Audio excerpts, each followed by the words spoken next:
नमस्कार दोस्तों, स्वागत है हमारे यूट्यूब चैनल समृद्धि में। कैसे हैं दोस्तों आप सब? आपकी बातें जो भी हो, आपके प्रश्न हो या फिर आपकी समस्या, आप लोग बेझिझक कमेंट बॉक्स में लिख करके पूछिए। मैं जल्द से जल्द अपने ज्ञान के अनुसार आप लोग की समस्या को समाप्त करने की कोशिश करूँगी। दोस्तों, आज मैं एकादशी व्रत जो कि मार्गशीर्ष की एकादशी सभी एकादशियों में सबसे प्रथम मानी जाती है, क्योंकि कहा जाता है कि इसी दिन एकादशी माता उत्पन्ना एकादशी इसीलिए नाम पड़ा है। एकादशी माता का जन्म इसी में हुआ था, मार्गशीर्ष की कृष्ण पक्ष की एकादशी को। तो जो लोग पहली बार एकादशी का व्रत रहना चाहते हैं, वो लोग रहें कि न रहें, एकादशी व्रत कब से आप लोग शुरू कर सकते हैं, ये सब बातें इस वीडियो में बताऊंगी। उससे पहले आप लोग जान लीजिए कि आप लोग को एकादशी का व्रत कब रहना है, 8 या 9 तारीख को, क्योंकि आज की इस बार की जो एकादशी है वो काफ़ी महत्वपूर्ण है और काफ़ी तिथियों में संशय भी है कि 8 को रहना है कि 9 को। देखिए दोस्तों, 8 तारीख को एकादशी का प्रारंभ हो जा रहा है 5:46 पर और समाप्त हो रहा है 6:31 पर 9 तारीख को। ऐसे में दोनों दिन सूर्योदय का स्थिति में ही तिथि पड़ रही है। तो लोगों का मानना होता है, शास्त्रों का भी मानना है कि उदया तिथि के दिन ही एकादशी का व्रत रहना चाहिए। तो ऐसे में दोनों दिन उदया तिथि है, तो लोग सोचेंगे कि हम किस दिन व्रत रहें। तो आप लोग कोई संशय मत कीजिएगा, क्योंकि 9 तारीख को 6:31 पे ही एकादशी तिथि समाप्त हो जाएगी। उसके बाद से द्वादशी तिथि प्रारंभ हो जाएगी। ऐसे में आप लोग एकादशी का व्रत 8 तारीख को ही करेंगे तो आप लोग को लाभप्रद रहेगा और द्वादशी तिथि को पारण किया जाता है। एकादशी व्रत 3 दिनों का नियम का पालन करना रहता है, जिसमें से दसवीं एकादशी और द्वादशी 3 दिनों का ये नियम होता है। सभी नियम जानेंगे, उससे पहले आप लोग जान लीजिए कि इस एकादशी का महत्व क्या है। देखिए, मार्गशीर्ष एकादशी के दिन ही उत्पन्ना एकादशी कहा जाता है। इसका नाम उत्पन्ना एकादशी, क्योंकि आज के दिन एकादशी माता का जन्म हुआ था। तो जो लोग भी एकादशी का व्रत शुरू करना चाहते हैं, वो लोग आज के दिन से ही एकादशी कहा जाता है। अगहन मार्गशीर्ष की उत्पन्ना एकादशी से आप लोग एकादशी व्रत का शुरुआत कर सकते हैं। लेकिन इस बार से यदि आप लोग एकादशी का शुरुआत व्रत का करना चाहते हैं तो बिल्कुल मत कीजिएगा, क्योंकि इस एकादशी में इस बार 2 मास लगा था। तो कोई भी व्रत जब तक संवत मार्च में, जो कि संवत न जल जाए तब तक हर व्रत तीज त्योहार दूषित माना जाता है, साल दूषित माना जाता है, इसलिए कोई नई शुरुआत नहीं करनी चाहिए। लेकिन आप लोग की जानकारी के अनुसार बता दूं कि उत्पन्ना एकादशी से ही एकादशी व्रत का शुरुआत किया जाता है।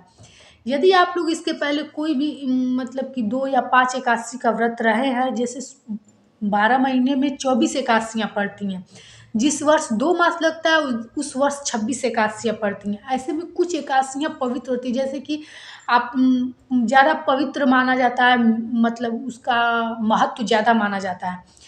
वैसे तो सभी एकादशियाँ पवित्र होती हैं, लेकिन उनको एक देव स्थान दिया गया है उस एकादशी को, जैसे कि देवोत्थानी एकादशी, देवशयनी एकादशी, इन सब एकादशियों का महत्व है। तो आप लोग यदि कोई भी एकादशी का व्रत रहे हो तो इस एकादशी से आप लोग शुरुआत कर सकते हैं। लेकिन यदि कोई एकादशी का व्रत कभी भी नहीं रहे तो आप लोग एकादशी का व्रत शुरू मत कीजिएगा। सिर्फ जानकारी के अनुसार ये जान लीजिए कि आज ही के दिन से एकादशी व्रत का शुरुआत किया जाता है।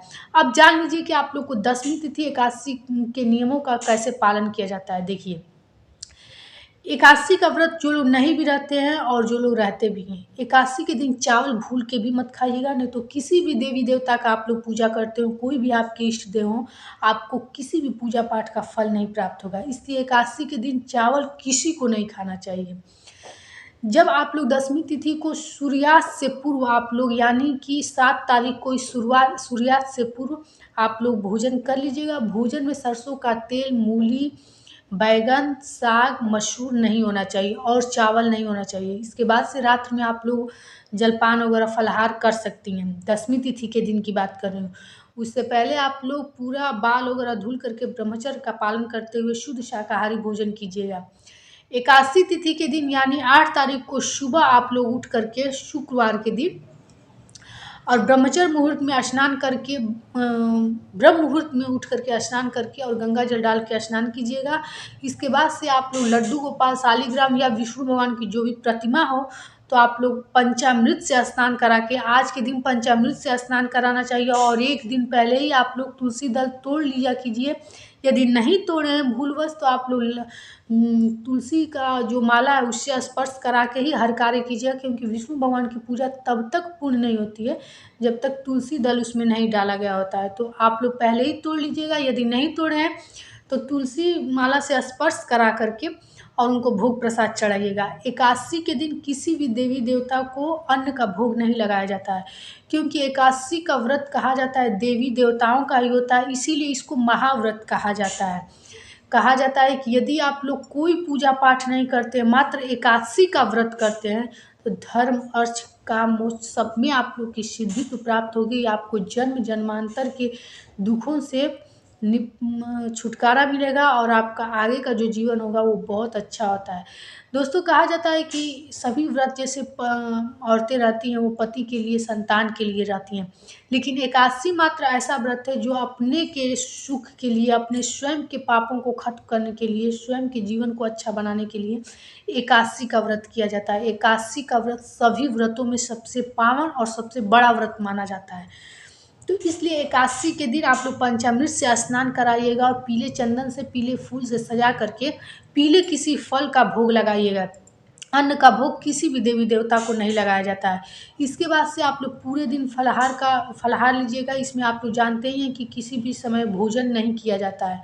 फलाहार करते हुए अगले दिन यानी कि शनिवार के दिन आप लोगों को पारण करना है।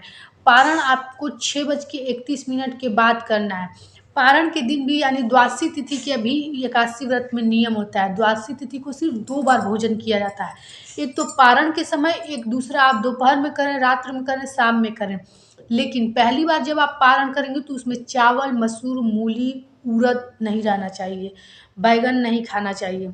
और आप लोग पारण में कोशिश कीजिएगा कि थोड़ी ही लौकी की सब्जी लेकिन बनाकर खाइएगा, क्योंकि एकादशी के पारण में लौकी के सब्जी को कहा जाता है कि पूर्ण पारण का रूप देता है। इसलिए थोड़ा सा ही लेकिन लौकी, क्योंकि ये चीज़ में थोड़ा का रूप मैं इसलिए हमेशा आप लोग को बार बार बताती हूँ, क्योंकि हमारे वीडियो छोटे से छोटे लोग देखते हैं, बड़े लोग भी देखते हैं। तो जिनकी जैसी वैसी स्थिति नहीं है, क्योंकि लौकी की सब्जी को आपको देसी घी में बनाना पड़ेगा, तो तवा पर ही डाल करके, इतना महाव्रत आप लोग करती हैं तो तवा पर ही डाल करके थोड़ा सा लेकिन लौकी का सेवन कर लीजिएगा। तेल में बनाकर सब्जी नहीं खाई जाती है। दूसरी बार जब भोजन कीजिएगा तो चावल खा सकती हैं, लेकिन पहली बार भोजन में नहीं खाया जाता है। और आज के दिन सिर्फ 2 ही बार भोजन किया जाता है। पहली बार जब पारण कीजिएगा द्वादशी तिथि के दिन, तो आप लोग अग्रासन गौ को जरूर निकाल दीजिएगा। बिना अग्रासन निकाले हुए कोई भी व्रत पूर्ण नहीं माना जाता है। तो इसलिए आप लोग अग्रासन निकाल दीजिएगा। और उससे भी पहले आप लोग एकादशी तिथि के व्रत रहती हैं तो दान करना अत्यंत जरूरी रहता है। तो यदि आप लोग की स्थिति भगवान दिए हैं, तो अब लगने वाला होता है खरवास मास, इसलिए तांबे का यदि पात्र कोई आप लोग, क्योंकि खरवास में सूर्य की उपासना की जाती है, सूर्य की पूजा की जाती है। और सूर्य की यदि कुंडली में आप लोग का स्थान उच्च हो गया तो जानते हैं कि राजा की तरह आपका जीवन हो जाएगा। तो आप लोग तांबे का पात्र यदि किसी को दान करना चाहते हैं तो कर सकती हैं। छोटी कटोरी, छोटी लोटिया ही दान करना कर सकती हैं। यदि ऐसी कोई स्थिति नहीं है तो आप लोग कोई मुद्रा 5, 11, 21 मुद्रा भी रख करके और आप लोग दान करके तब पारण कीजिएगा। दोस्तों, हमारी वीडियो आप लोग को कैसी लगती है आप लोग कमेंट बॉक्स में लिख करके ज़रूर बताइएगा, क्योंकि आपके एक लाइक से हमें बहुत प्रेरणा, हमें बल मिलता है। एक लाइक का बटन आप लोग दबा दीजिएगा, क्योंकि हमको बल मिलेगा। और दोस्तों, हमारी वीडियो आप लोग को अच्छी लगती है तो चैनल को सब्सक्राइब कीजिएगा, ताकि समृद्धि की ऐसी ही वीडियो की नोटिफिकेशन आपको मिलते रहे। फिर मिलेंगे एक नई वीडियो के साथ। जय श्री राम।